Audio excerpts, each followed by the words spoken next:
Okay, hello everyone. Welcome. My name is Ben Caldecott. I'm the director of the UK Centre for Greening Finance and Investment, and I wanted to welcome you to this event organised by CGFI and the Met Office on how can climate-informed stress testing support a more resilient global economy and society.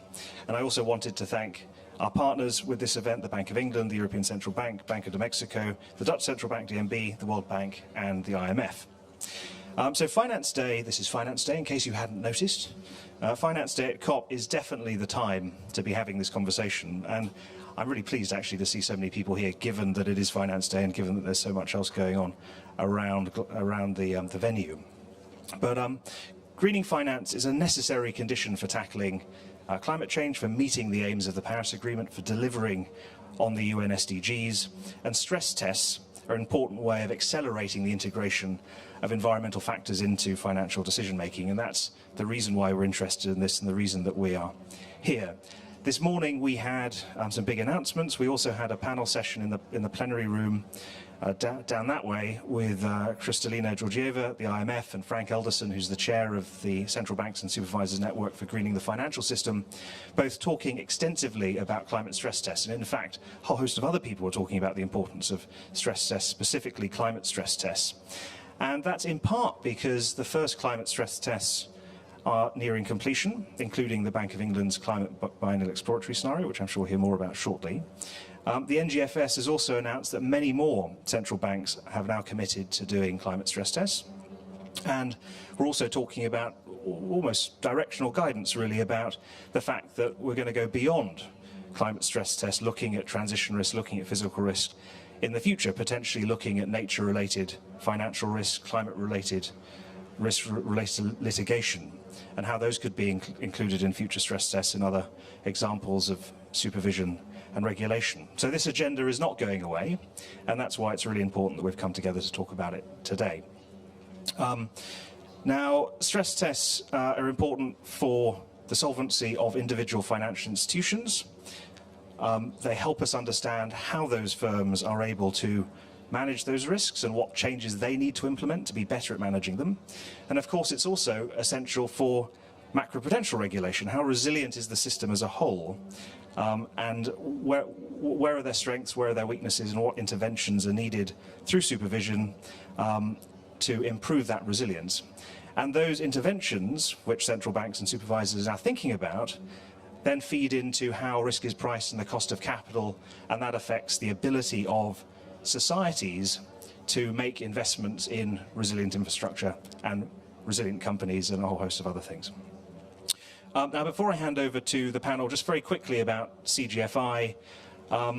So this is a UK national centre. We began operations at the beginning of April this year, really set up to try and translate climate and environmental science into financial decision-making. So we've had tens of billions of dollars globally invested in climate and environmental science.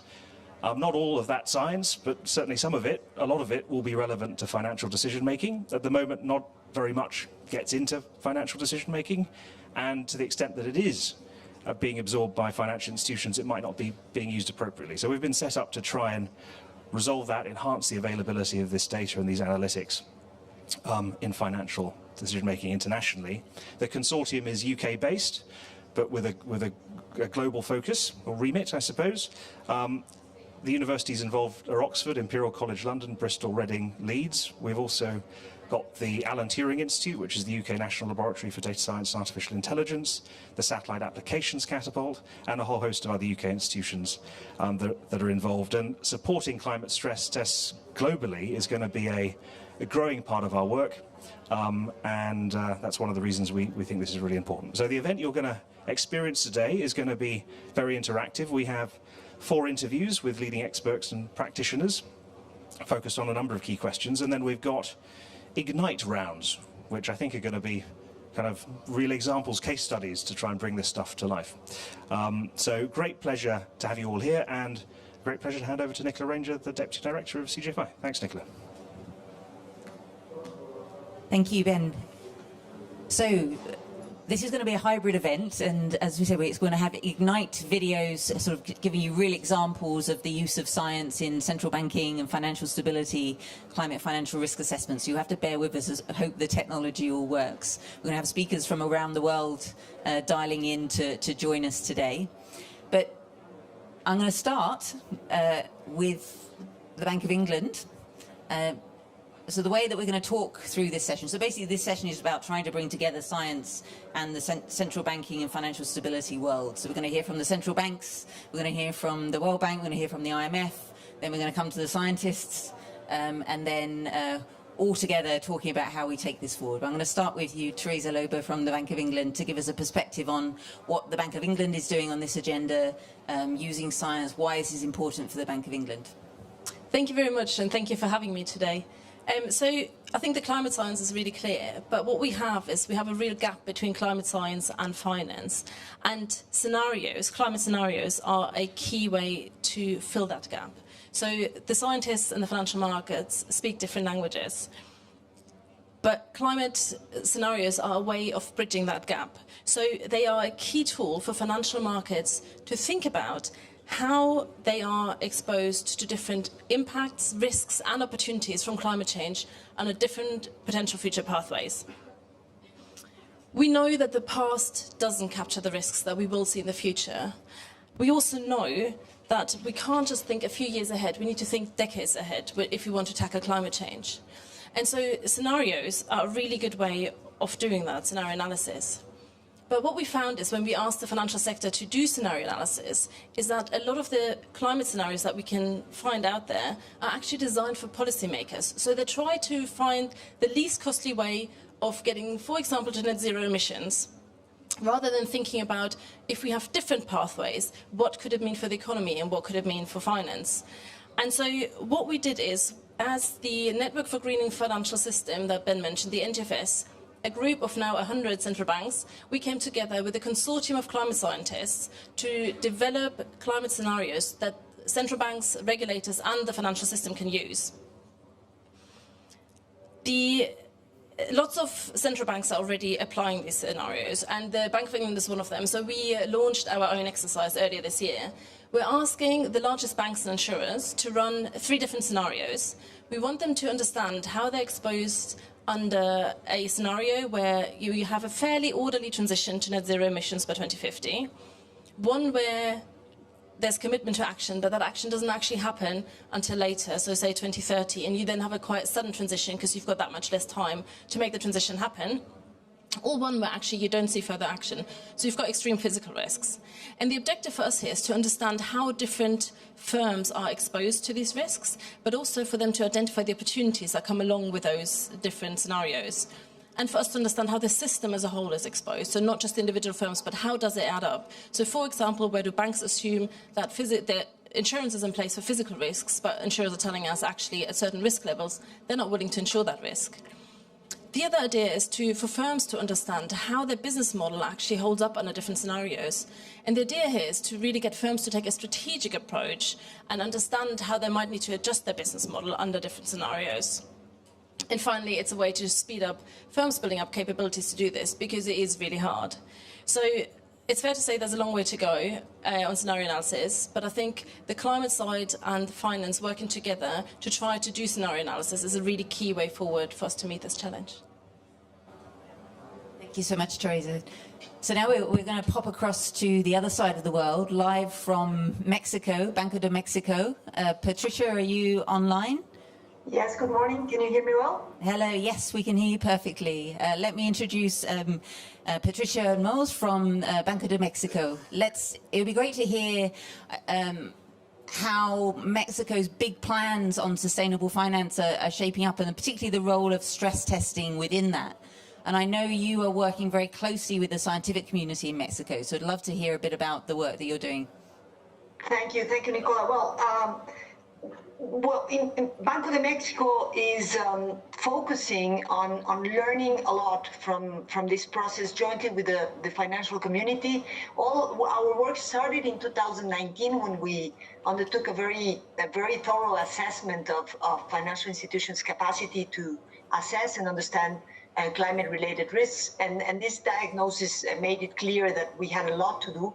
But we also had a lot to do internally at Banco de Mexico to understand what this means. So one of the things we did in 2021 was to work closely with Workstream 2 from the NGFS working on scenario analysis to understand the science behind the work that Teresa just described, how integrated assessment models work, how basically we could start using them practically within the bank. And this has not been an easy process because they're really different models compared to the ones that the bank normally uses to undertake our own stress models, which are basically focusing on macroeconomic shocks. So what we did in 2021 is that we opted to start our analysis by assessing physical risks, leaving transition risks for a second stage. Mexico is particularly vulnerable to physical climate risks, and we are seeing the effects already within our country. So what we did is we took the granular information that we have on credit exposures. We're lucky that we have quite granular information on geographic location of credit activities in Mexico, and we overlapped it at a state level with first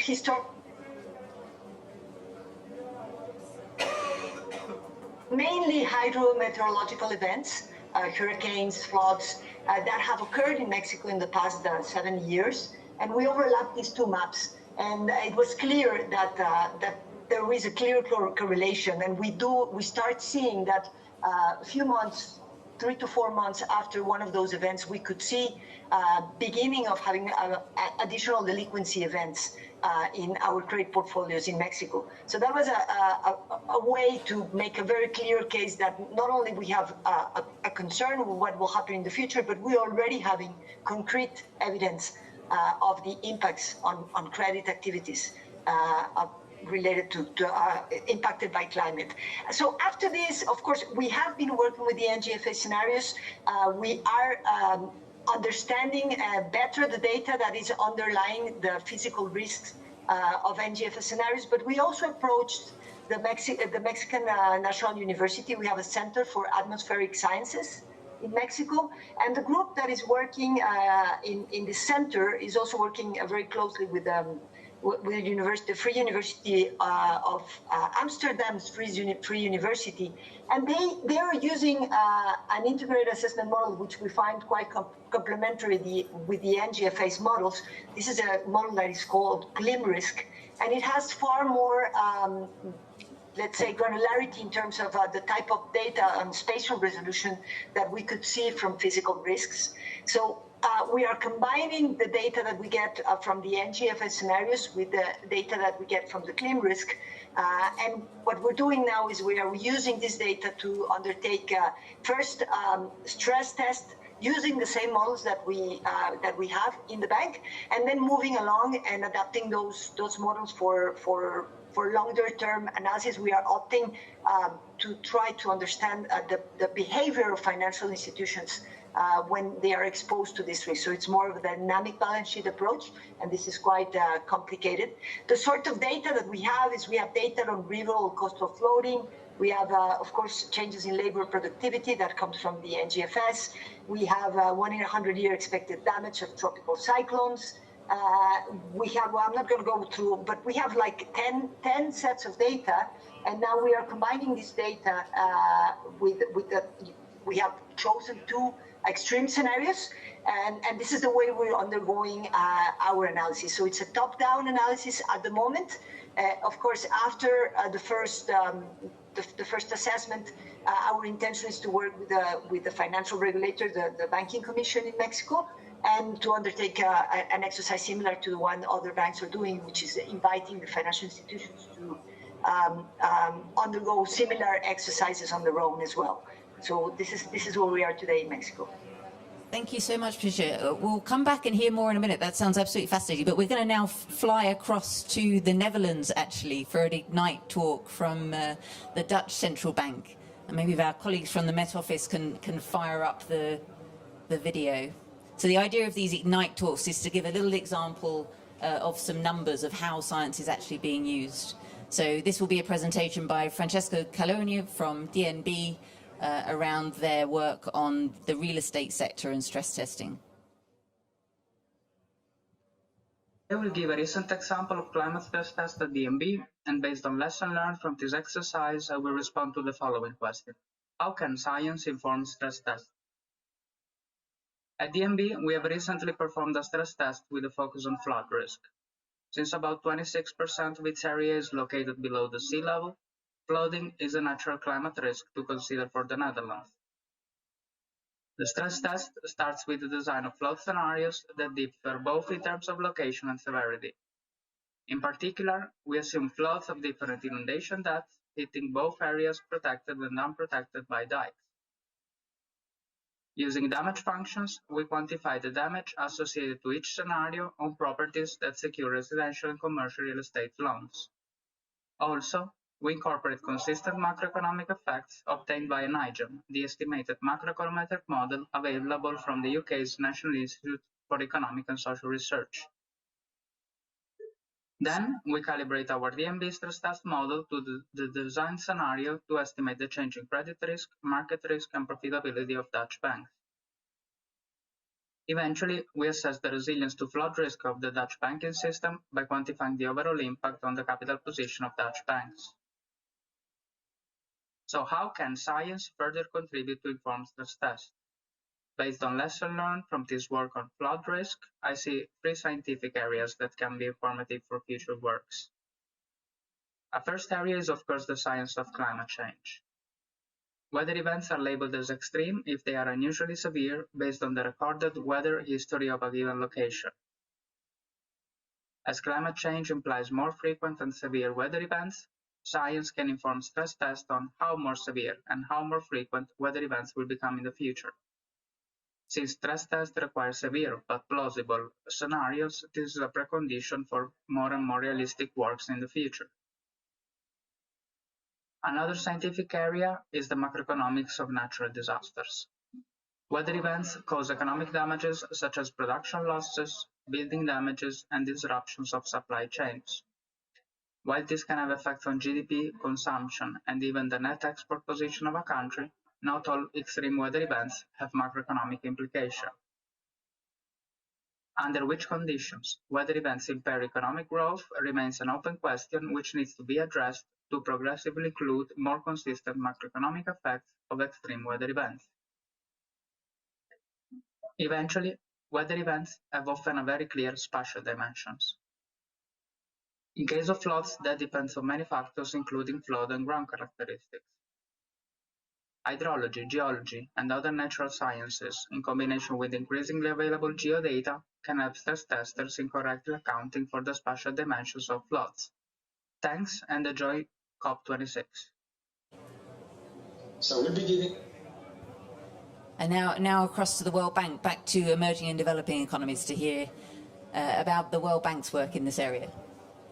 Go ahead, Antoine Bavandi from the World Bank. You a brief overview of our work on climate physical risk assessment developed at the World Bank Disaster Risk Finance and Insurance Program. The problem statement is the following. Governments need support in understanding the full impacts of current or future extreme climate events from a financial impact perspective. We are filling a critical gap with a very practical methodology to characterize financial risk for EMDs, to address uncertainties whilst capturing the many dimensions of impact, short versus long-term, direct versus indirect losses, but also the timeliness and the geographical distribution of losses. We make use of a scenario-based bottom-up approach that allows full deep dive into country and sector-specific risk assessments. The framework combines latest climate science and catastrophe risk analytics for extreme events, together with macroeconomic modeling and ultimately financial impact assessment. But beyond financial stability, applications are much broader, and they include informing ministries of finance on risk financing strategies or sectoral level resilience assessments. Answering the question, for instance, will irrigated farming continue to be sustainable to consecutive droughts in the future in North Africa. To date, this has been and is being applied to a number of clients, including in North and West Africa and in Southeast Asia. And it is directly benefiting from in-country implementation work and lessons from supervisors and banks on the ground. Some of the major advantages, I'm going to highlight just three. One, this is a realistic approach. We address various time horizons, severity, probability of events, also country, geography, and sector specifics, just to name a few. Two, qualitative. The process is as important as the numbers to allow, for instance, the identification of concentrations of financial exposures, as well as major transmission channels across the economy. Three, granular. Extreme climate events are certainly not average, and we are particularly trying to capture distributional aspects to understand precisely the potential sources of financial vulnerability and help answer the question, could this be a systemic risk? This is a living process and certainly ongoing work, recognizing the unknowns, the uncertainties, and identifying the best way to address them through iterations. The methodology presented today aims to achieve a balance between in-depth country-specific evaluation and robust directional outputs that can draw on our implementation work globally. Keyword here is transparency, as we aim to continue to communicate on what the models do and do not do, and continue to leverage expertise and intuition from our client countries in that respect. Thank you for your attention. Good morning. Thank you. So now back to our panelists. So I'm going to come to our two remote panelists now, Spiros from the ECB and Olivier Mehul from the World Bank. If we can bring them up on the screen. So Spiros, can you hear us? Yeah, I can hear you well. Hello, good to see you. And good to see you, Olivier, hidden somewhat behind Jason Lowe on the screen. So, Spiros, if I can start with you. So the ECB, the European Central Bank, has been another of the banks around the world that's been really leading on this agenda. And you recently published your first stress test results. Can you tell us a little bit about that? And particularly, about, was there anything there that came out that surprised you in terms of the risks? And how are you bringing science into that process? Yeah, definitely. As you may have seen, we published in September our first economy-wide climate stress test. Now, this is an entirely top-down exercise, which is entirely based on ECB staff, assumption, data, and models. And what we do there is we try to assess the impact of climate risk on European financial stability. We've managed to collect a very large data set for about 4 million firms worldwide and about 1.6 thousand banks in Europe on both transition and physical risk. And we try to assess their exposure and vulnerability over the next 30 years under different scenarios. We work with the scenarios developed by the MGFS, and the ECB has been very active in supporting and driving this work on scenario development in the MGFS framework. So this is, as was explained earlier by Teresa, this is one of the areas where we contributed and collaborated with science to understand better physical risks and transition risks going forward.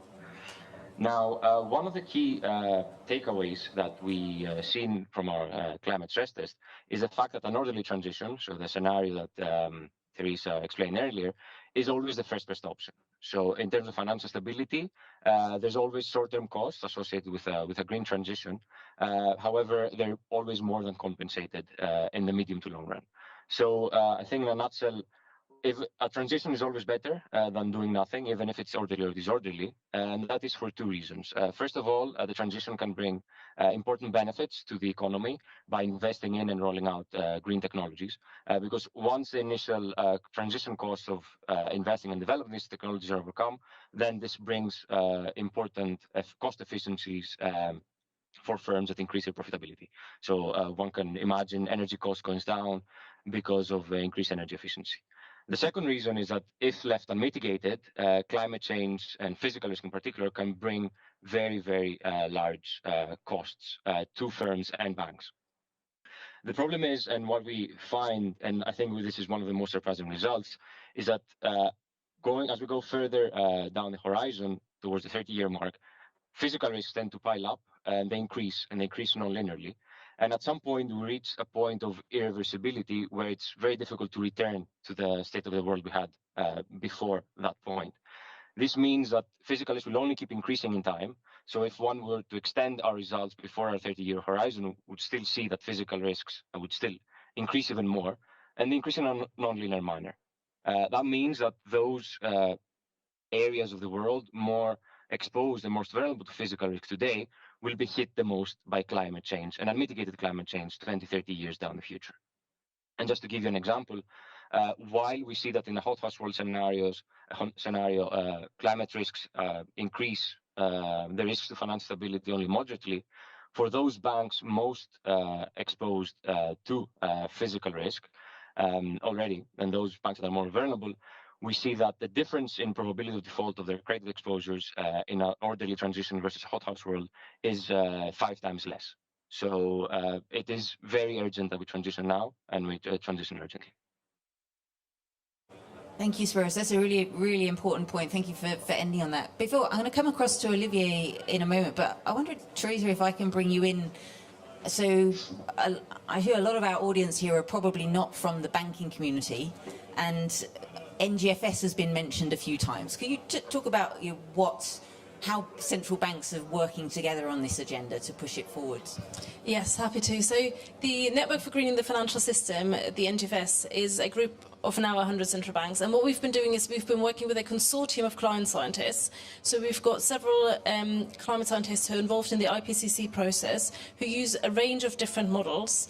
And we've put them together with macroeconomic modelers, and now trying to expand further to include more models to create climate scenarios that are inherently internally consistent across the climate science side, the macroeconomics, and the financial side. And the real challenge here is that a lot of the climate science, to the extent that it tries to go into the macroeconomic space, that work is really quite simplistic. And similarly, the economic models that are trying to incorporate climate change, they don't do that particularly well. So I think there's a real issue here where we're trying to bring different models together. And I think where we really need to go next is to work across disciplinaries, a lot more disciplines. So the NGFS is trying to take a really big first step in that direction and bring together those two communities to work together and have internally consistent scenarios for use in the first instance by central bank and regulators, but very much for the financial system as well. And maybe just to add, quite a few people have mentioned it. So a lot of the people who are on the panel today have been involved, a lot of the central banks, and then also Jason Herno, who will speak later from the Met Office, has been feeding into the Bank of England's expansion on the NGFS scenarios. Thank you. So now over to Olivier. So Olivier Mehul from the World Bank.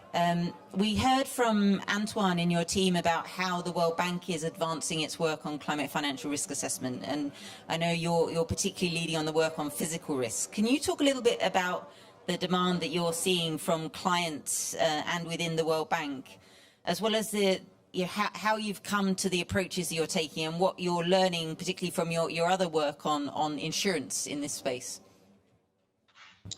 Thank you, Nicola. Hope you can hear me well. Yes. And thank you for having me today. So look, Antoine gave, I think, a very good summary of the work we're doing. So I'm trying to try to complement, not to repeat what Antoine said. So first of all, if I have to take a step back, this is part of our broader and new, in fact, World Bank Group Climate Action Plan, where grading the financial sector is a key element, including making the financial sector more resilient to climate change, including to physical climate risks.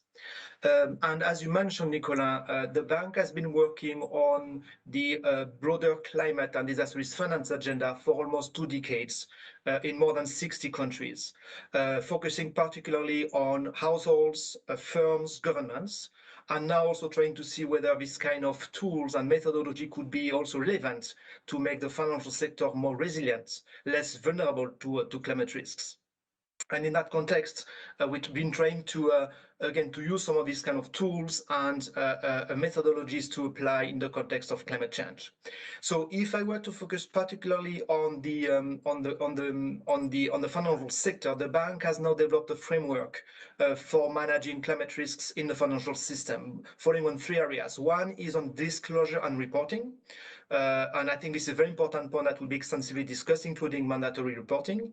2, about climate risk management, which is the main topic of our discussion today. And the 3rd one is about the greening the financial markets in a kind of broader way.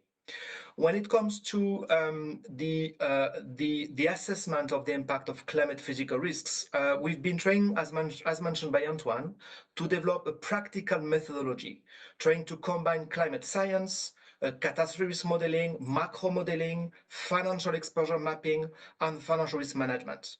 And the idea is to make sure that while the larger economy is exposed to climate change, the financial sector itself is not excessively exposed through their balance sheets to climate risks. And let me also highlight what Antoine said. One, we do think that the framework has to be both qualitative and quantitative. And from our experience working with multiple countries, the process is as important as the ultimate result. So if I were to summarize, it's not all about stress testing. It's much more than that in terms of timing and also in terms of applications. I really want to highlight that because this is one of the lessons we've learned very clearly from our recent experience.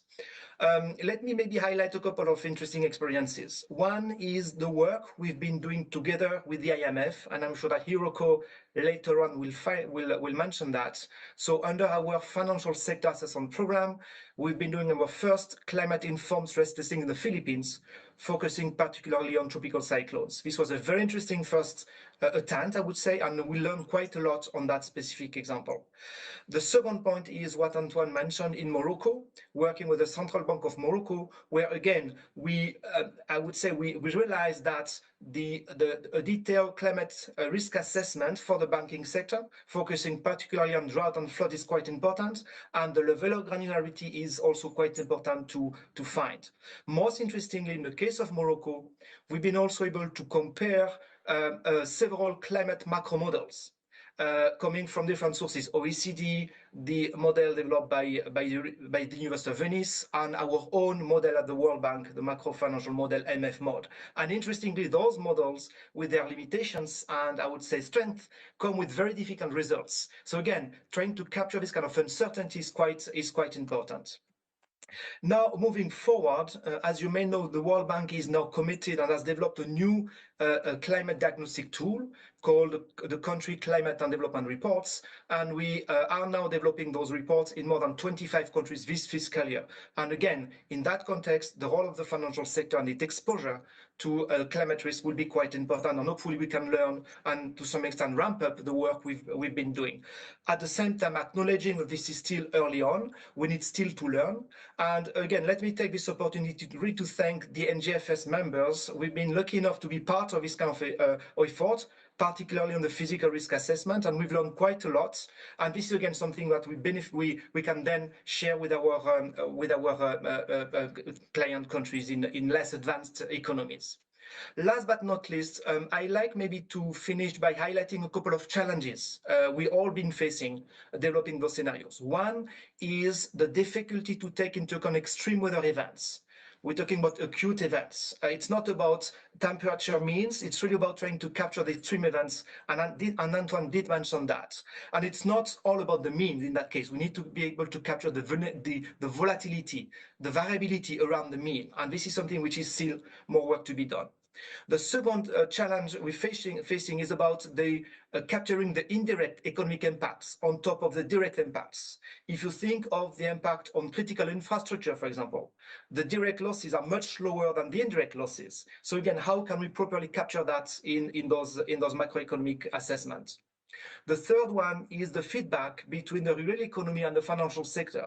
And it was mentioned by the previous speaker. It's important also to be able to understand, in fact, the links and the transmission channels between the real economy and the financial sector, and the feedback loops that can also be that can also happen. And last but not least, the compounding risks. Particularly in the context of COVID-19, how can we integrate not only climate shock, but also other shocks? Ultimately, particularly in developing countries, ministries of finance, central banks are concerned about multiple sources of risks, including, of course, climate, but not only. So how can we make sure that when we provide climate scenarios, we don't work in isolation and try to capture other severe shocks like pandemics? And for example, in the initial work we've been doing, including with Nicola and colleagues, we've been developing this compound risk multiplier, showing that in fact the compound impacts created by climate risk and pandemics can be 150% larger than just the sum of these individual shocks. So this kind of multiplier effect has also to be carefully taken into account. And I know that this is also something that the NGFS has been considering. So I'll stop here. And again, I thank you very much for having me with you today. Thank you so much, Olivier. So now we're going to fly to our second round of Ignites of examples, firstly from the IMF, as Olivier mentioned, and then all the way across to Tokyo to hear about some work, again, that the World Bank is doing on systemic level risks. So perhaps we can now hear from Hiroko at IMF. One of the biggest risks from climate shocks like typhoons and floods come from their impacts on our critical systems, such as our food systems, supply chains, and also our infrastructure networks. These so-called systemic risks can potentially cause cascading impacts on our people and economies. And these types of risks can be much more difficult to assess, but we know their impacts can be substantial. For example, a recent World Bank research found that the direct damages to infrastructure in low and middle income countries totaled to almost 20 billion per year, but the indirect impacts through the disruption to the economies can total to more than 600 billion. To tackle this issue, in early 2021, the World Bank Disaster Risk Finance and Insurance Program partnered with Oxford Infrastructure Analytics to prototype new tools for disaster risk finance for critical infrastructure that can help governments, central banks, and financial institutions to assess the risk and build financial resilience.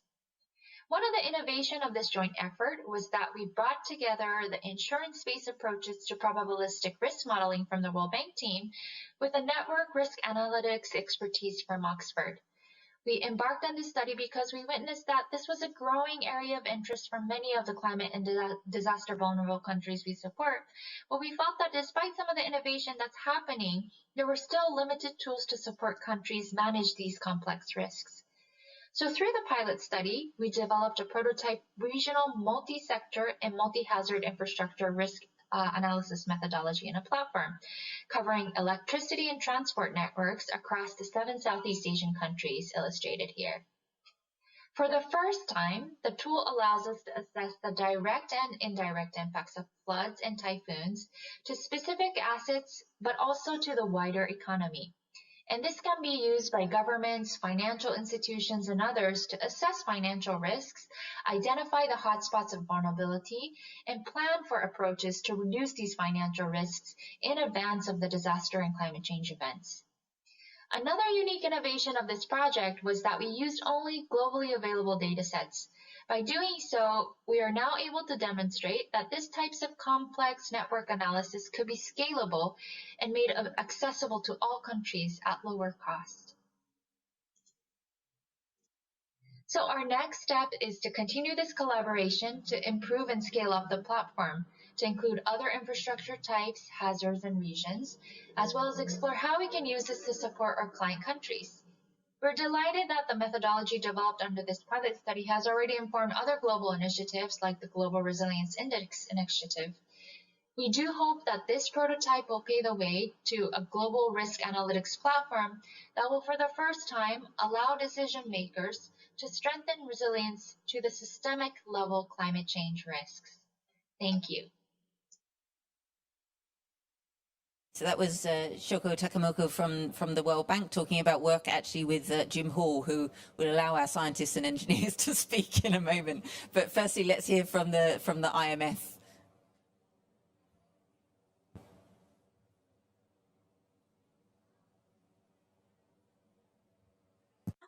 how could a warming planet affect a country's banking system?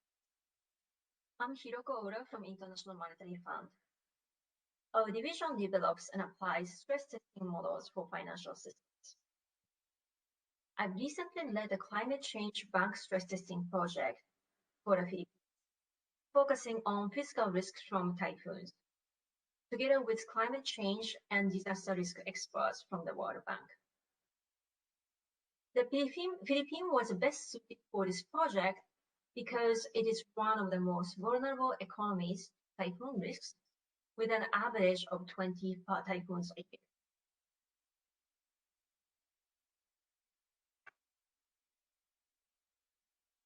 We first took the results of climate science work by the government of the Philippines, showing the frequency of typhoon is likely to decline, but their severity or their wind speed could go up in the future under a fast global warming scenario. Then we used the World Bank catastrophe risk model, which is usually used by property insurers to estimate the loss of building and infrastructures from extreme typhoons in the future. How extreme? Well, we follow the property insurers' practice and consider the typhoon that could only occur once in 10, 20, 50, 100, 250, and 500 years. Then, the IMF team estimated future disasters' impact on bank health. Economic growth will decline when a typhoon destroys infrastructure and factories. Slower growth could increase non-performing loans and reduce bank capital, especially if banks have significant lending to borrowers in affected areas.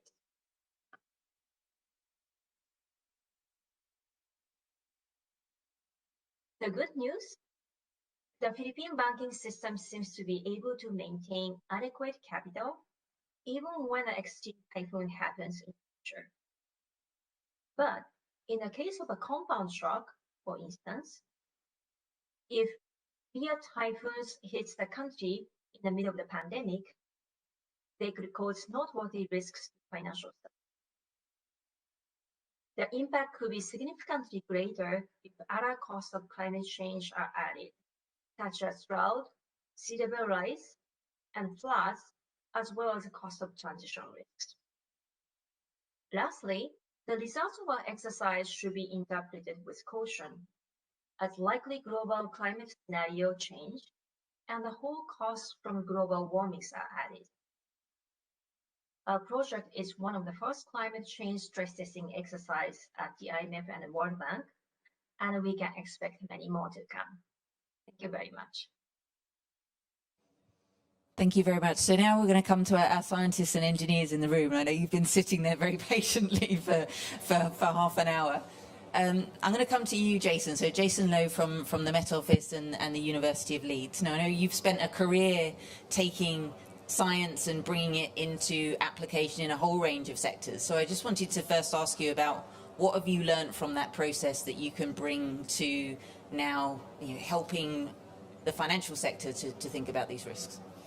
Yeah, of course. So when you say like that, I spent a career, it feels like it's over, but it's not yet.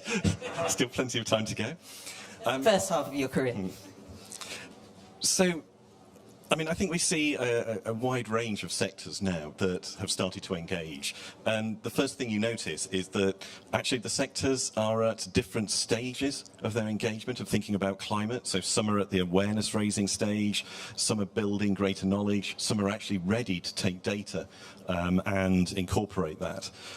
What tends to work best is when there's actually a demand for the climate science results, so that there's a pull from the models, from the data, from the climate scientists, and there's an application that actually needs that information.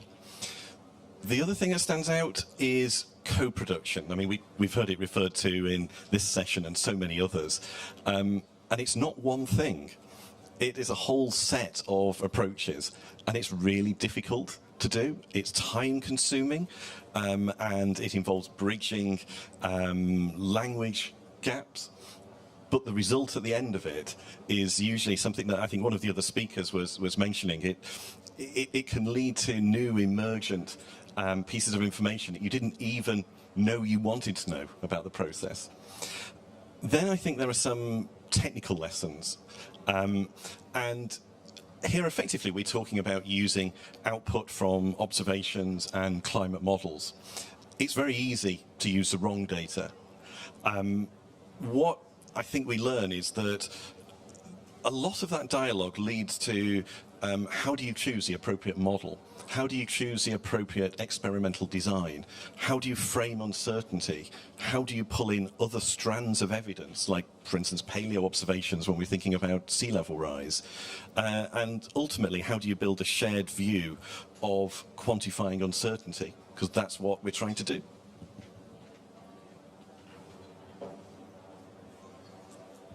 Thank you. And maybe now I can come across to you, Jim. So we heard from Shoko at the World Bank about the project that you've been doing together looking at infrastructure risks.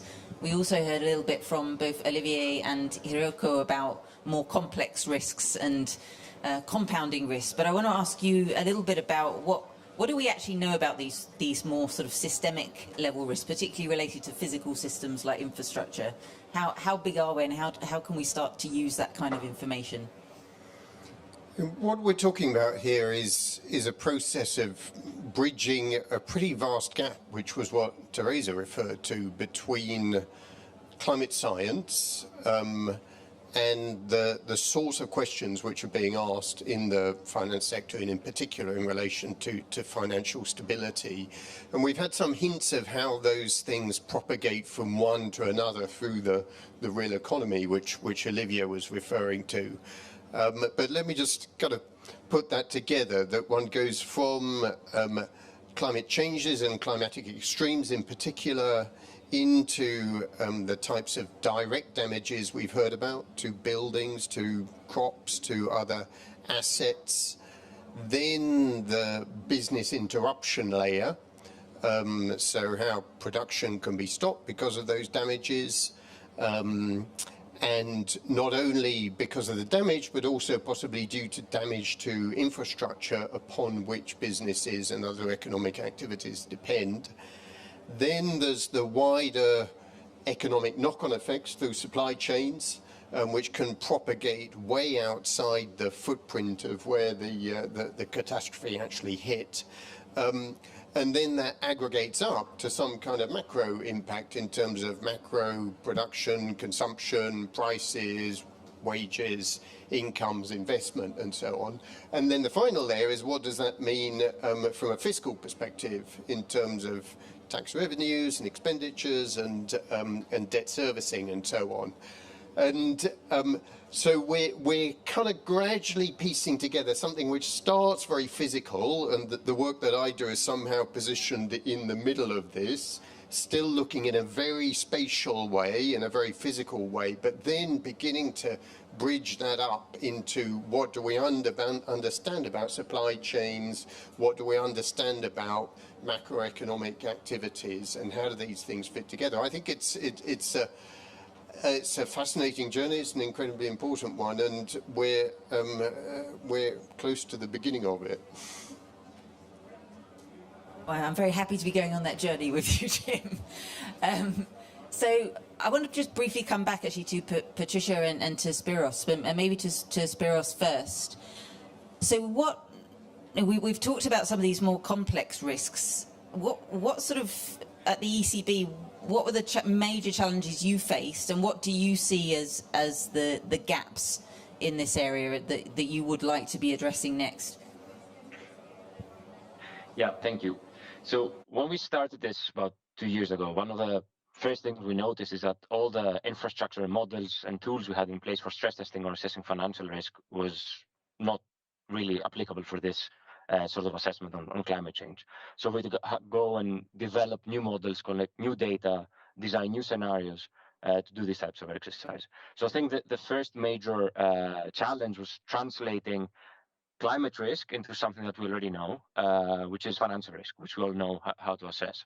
So basically that meant designing new models from scratch that do these things, that manage to capture all the transmission channels of both transition and physical risk on key financial variables on that, for example, such as credit risk or market risk, probabilities of default, etc., which, you know, it's jargon and common knowledge to everyone in the industry.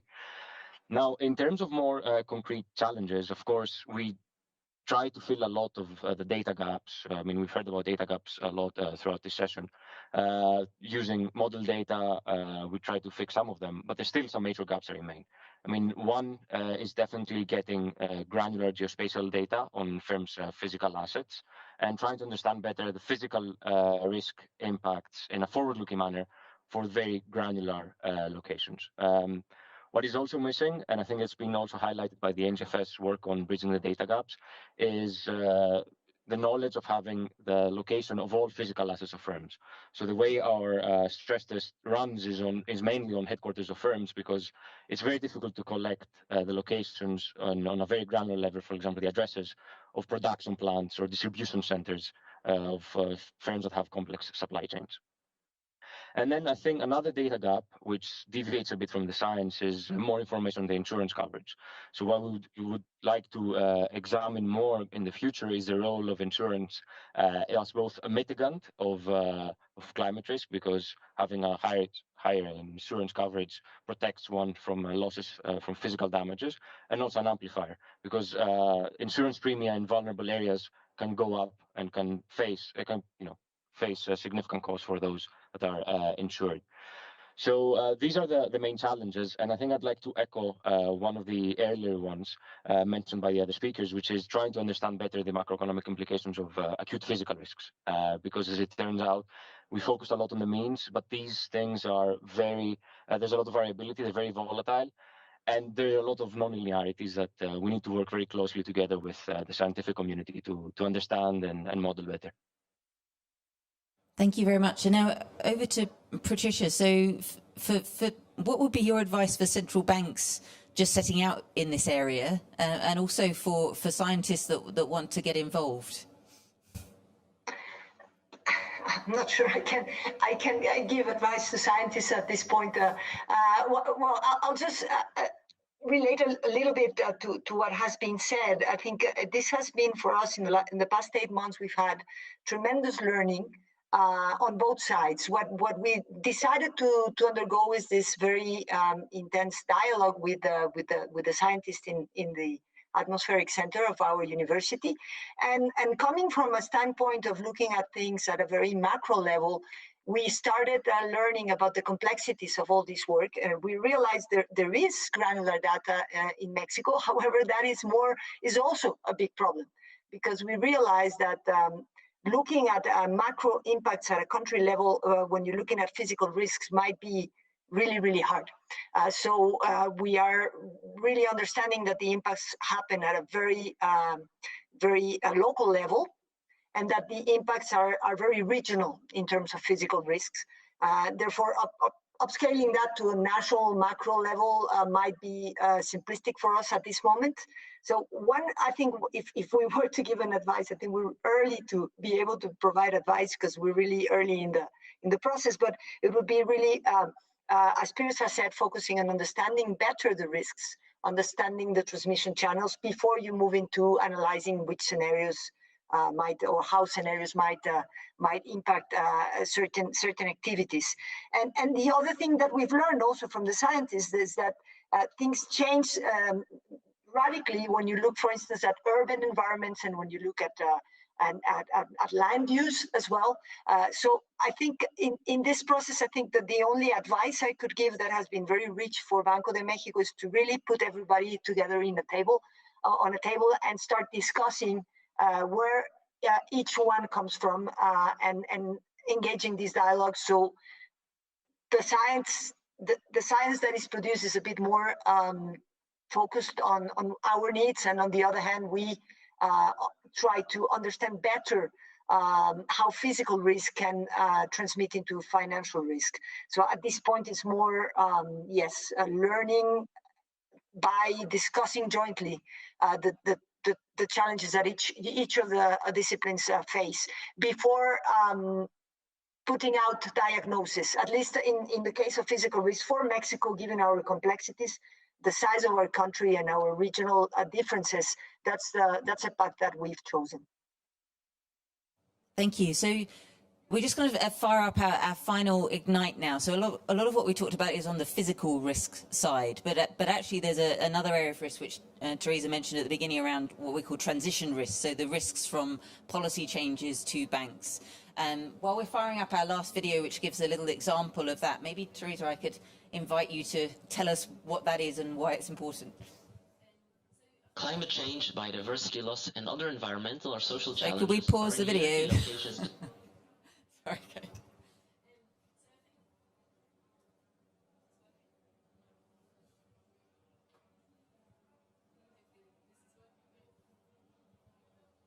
Switch it on. Now? Yeah. Thank you. So when we think about transition risks, it's thinking about all the many changes that have to happen across the entire economy to make sure we actually meet the net zero target, emissions target. And so that's an economy-wide change. And for us as central bankers thinking about it, it obviously has really big implications. It has very real-life implications and for everyone. And I think in terms of the key drivers, that can be policy, but a lot of it can also come from industry or from consumer behavior.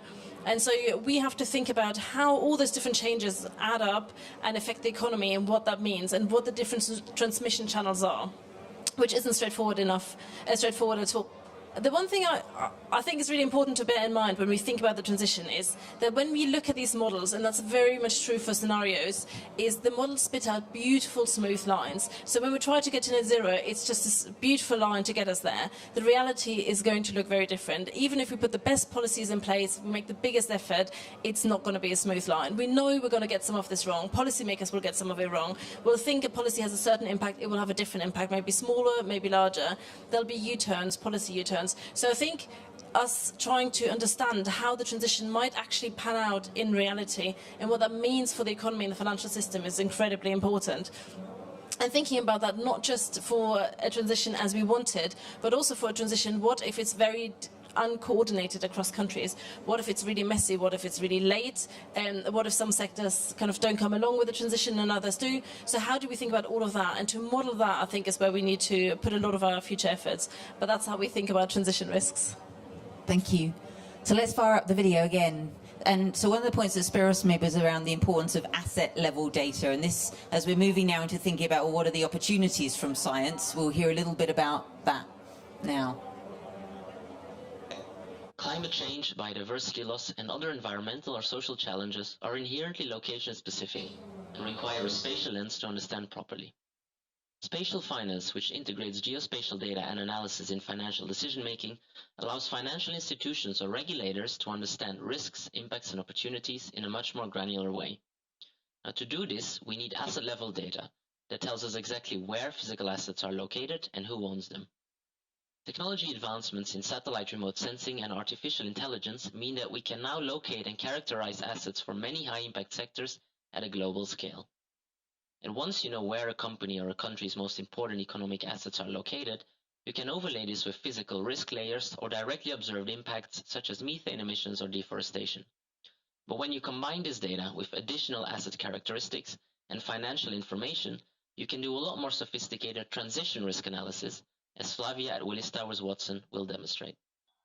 Now, how do we calculate transition risk? We do this with something called the climate value at risk. This is the difference in cash flows between a business as usual scenario and between a scenario that looks at climate transition. There's a number of factors that can affect the CVAR, including policy, including changes in the market. But what's equally as important is having access to asset-level, reliable information, such as the one that SFI provides. Because without this level of granularity, our CVAR would only be an overall sort of assessment across sectors, as opposed to a targeted value per asset. This last slide ultimately demonstrates why we choose to calculate the CVAR at the asset level data. This is because the granularity this provides can be used to give strategic insights across a company's asset base. Now, what am I talking about? So this scatter plot, it shows on the y-axis the percentage of company value, and on the x-axis the percentage of the company's transition risk. The assets that are found on the right side of the dotted lines are the ones that risk lowering in value or even becoming stranded in a transition to a low carbon economy. This is incredibly important because on the basis of this information, we can make strategic recommendations and allow companies, financial institutions, corporates to make resilient investments. Thank you very much. Climate change, biodiversity loss, Stop the and video. other environmental... So I'm going to give a final word to our scientists and engineers who have been very patient with us today, and then I'm going to allow you all afterwards to swoop in and answer questions while we change over with the next session. But if I can come now to Jason and then to Jim, 30 seconds, what are the big advancements in science that you see on the horizon that we can really support the banking and financial sector with? 30 seconds, gosh. Improved predictions on decade timescales coming from initial conditions, higher global model resolution, hopefully improving circulation, improved regional climate models so that we can better get at extremes of temperature, rainfall, wind. Ability to better design and use ensembles so that we can characterize uncertainty, and developments of the models into the impact space, so regional environmental prediction, so that we can capture some of those local feedbacks. And then the final one I'll put in is not a technical one. It's the fact that the communities are talking to each other now, and it's actually struck me just how many terms we now have in common. We've talked about not just looking at the mean, we've talked about feedbacks, we've talked about the fact that the lines in reality will not be so smooth. And so that vocabulary, that shared vocabulary is now starting to happen, I think. And that's almost as valuable as some of the scientific developments. To you, Jim? A couple of things I would add to Jason's shopping list. So one thing we've seen is the importance of spatiality. So of understanding how extremes are correlated in space. Because that is so influential in terms of the aggregate risk at the tail in particular. So understanding spatial extremes at the moment and way they're going to change is crucial. Then moving on down that kind of line of causality, I explained tons of exciting stuff happening from space and machine learning. We heard about spatial finance, but there are really important things you can't get from space in terms of asset level vulnerability, and also the connectivity, the interdependencies with infrastructure, and also the operation, maintenance, design standards, regulation, which we know are absolutely essential in terms of understanding the vulnerability of assets.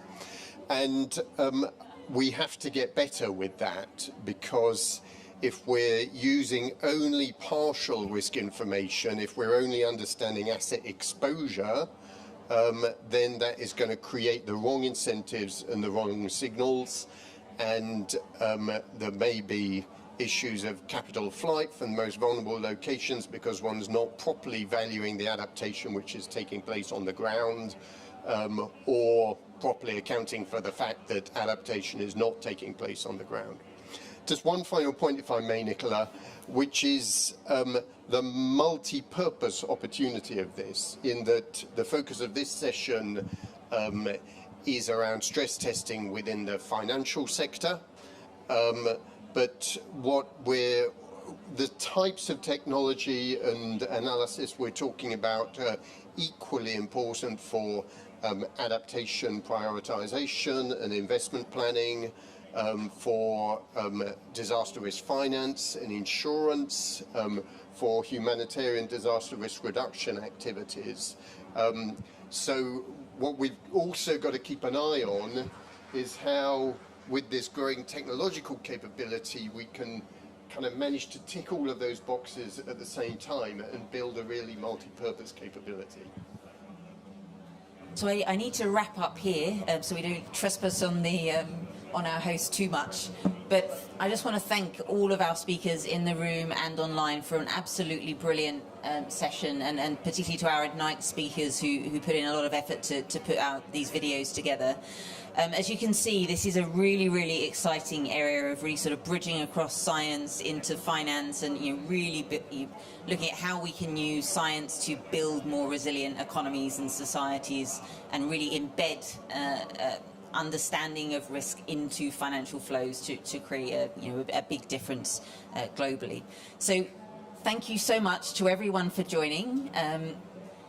Very, very grateful, and please do now feel free to swoop in with questions as we wrap up. And thank you again to our online speakers very much for spending some time with us. Goodbye, everyone.